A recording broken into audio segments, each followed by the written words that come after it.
So, like, talk to us a little bit about your product range and stuff like that at this moment in time. Very good point. Charlotte's brought some back. So we currently have the initial lineup still that we launched with. We have beautiful mussels from Foy. It's a beautiful organic mussel farm offshore from Foy, and they've been really supportive for us. You know, been very flexible, given us good price, and they've been really supportive of what we're doing and They want to help facilitate basically the journey. They've given our product on to their contacts, and things have really, they've really helped us out. Anyway, their mussels are beautiful. We harvested them in winter, so like December, January is a really good time to harvest their mussels. And we paired them with a cider marinade. We used the cider from Borough Hill. It's a beautiful cider farm in Somerset. They're close family friends of mine, my mum and dad's, and they also run the cider bus at Glastonbury. So they are... It's great cider. They are legends, and their cider's beautiful. So we use their cider vinegar and their medium cider to make the marinade. And what else? We've got the mussels with Nduja. We use this incredible Nduja from Dorset. This guy called Matt, and he's from The Real Cure. His company's called The Real Cure, and he makes this traditional Nduja with chilies from Calabria, like the most legit Nduja you'll ever eat.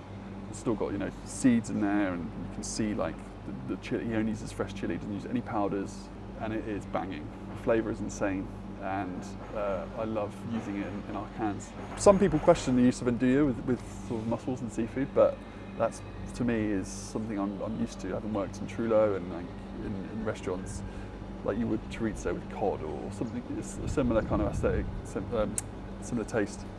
We wanted to do something different. There are people now pushing boundaries in canned fish. There's guys in Spain that are doing some amazing stuff, like grilling their fish, using like different marinades and vinegars. But we just had complete freedom to do what we wanted. So we were like, let's just do something totally different.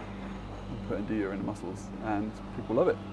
Pollock is a fish that we wanted to use because it's a really good alternative to cod. We anticipated doing a bacalao style can. Cod in the south coast is definitely not an option. It's been overfished for years. You can get really good cod from Scotland, but pollock is a fantastic alternative. It's a really flaky, white, beautiful fish. And so we wanted to preserve something similar to cod. I keep going over this over and over. We've got a can that's a real winner. People come back to the market every week and buy. It's salt pollock with garlic, bay and olive oil. So I make a really fragrant garlic and bay infused oil, so it's marinading big flakes of salted pollock. So we wanted to create a bacalao kind of style can. White fish doesn't really hold up very well in a can of fish and throughout the canning procedure.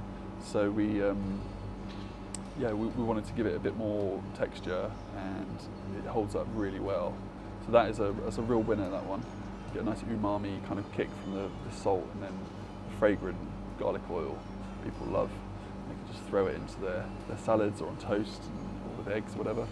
Do you take any inspiration from around the world, like with the Nduja, or are you trying to really set a bit of a stamp of like your kind of culinary experience or story behind what you're doing? Our aim was to do cans with big flavour and have real kind of, each can has got their own distinct narrative and like reason behind it. Sort of separating ourselves from other brands, I suppose, was quite important. I definitely look towards what the existing canneries are doing with their fish, and constantly testing and trialling and eating theirs and seeing what I can take from what they're doing. I also, it was important for us to put our own stamp on it. We are the first and only people canning fish in England, so it was important to get off to a flyer and do something different and catch people's attention. It's an amazing guy I recommend everyone follows on Instagram called Rainbow Tomatoes. An amazing guy called Dan, who's been so supportive from the start. He's a tin fish fanatic, and he's got the biggest collection for sale of tin fish in the world. Every brand going. And he also grows an insane amount of varieties of tomatoes. he's got a massive following, and he's a real tin fish enthusiast. And he congratulated us on what we were doing from the start, and said it's great that you're doing something different. I will say a big influence was a brand in Spain called Hayumar. They are insane.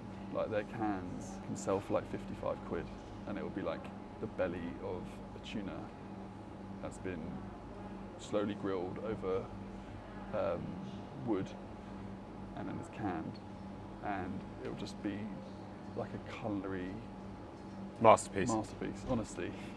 And he has like whole like octopus tentacles that have been obviously like tenderized and then grilled over open coals. Wow. And they'll be in a can. All the sardines are grilled.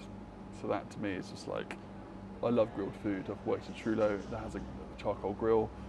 I'm just like, the possibilities are endless. Yeah.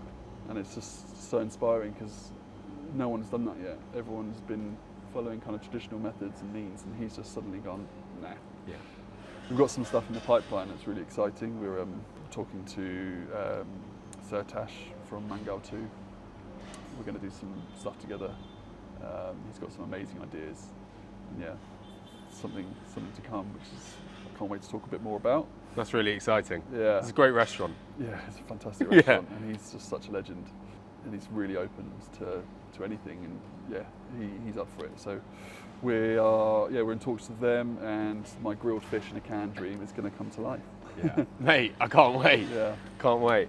Have you seen the fish butchery out in Australia? Yeah, Josh Nyland. Yeah, some of that stuff. Obviously very, like, not cannering, but I think he's really pushing the boundaries when it comes to fish and stuff like that. It's really exciting to see those models and stuff like that. I think I look at his Instagram on a Saturday, he's opened a little place in Paddington that's just doing grilled fish and chips, and I'm just like, absolutely like, bit of the North Star, and just like really changing the conversation with fish, and like doing like that, like, nose to tail kind of stuff within fish, which is amazing, and it's a conversation that everyone needs to be having, you know. Yeah, he's really set the bar, and people from all over the world are looking to him and thinking, this guy is hot shit. And I guess really, like, leading on from there, obviously you are so young in your journey and things like that, but it's very clear to hear in your voice there's a lot of ambition, and like there must be a bit of a North Star and things like that. So is that like being able to use charcoals and being able to do that, or is there what for you at this moment in time would be like the next few years and steps for you? Yeah, definitely. I mean, I've always been quite reserved with my ambition, and you're a very humble human, mate. But actually being with Charlotte is the driving force of this. You know, you're talking to me, but she's the engine. She's constantly pushing me, and I would never have done this without her. So she has kick-started something in me. You know, she's sort of ignited something, and now I just envisage a cannery with a room where we can grill all of our fish. You know, around the corner there's a smoker. We can smoke our fish. Possibilities are endless. We're looking at units now to expand, and we're dreaming big, because I can suddenly do that. I think, and I'm like, I feel inspired by what we're doing, and I do feel like we'll create a legacy, and I'm confident that we're going to bring out a whole range of tin fish that has never been seen before. So really exciting. Yeah. Really, really exciting. Also, as well, during the conversation, you referred to America a couple of times. Is it that they're like catastrophists and they're worried about the world blowing up, so they can loads of stuff? Is that the vibe? Yeah, they just love, I guess, like, such a big country, and when you've got like places in like middle America where they're all growing their own veg, quite rural areas, I suppose. That's where they do it generally. Okay. But yeah, they are terrified of it at the same time. They put the fear into me, but also talking to professionals, surrounding yourself with people that know what they're talking about is key. Like, you can gain knowledge from people that know what they're doing, and we got confidence from all those from the professionals. And also as well, I'm sure you have to send samples off for testing, for bacterial and things like that. Like, it's a very rigorous kind of process and that kind of thing.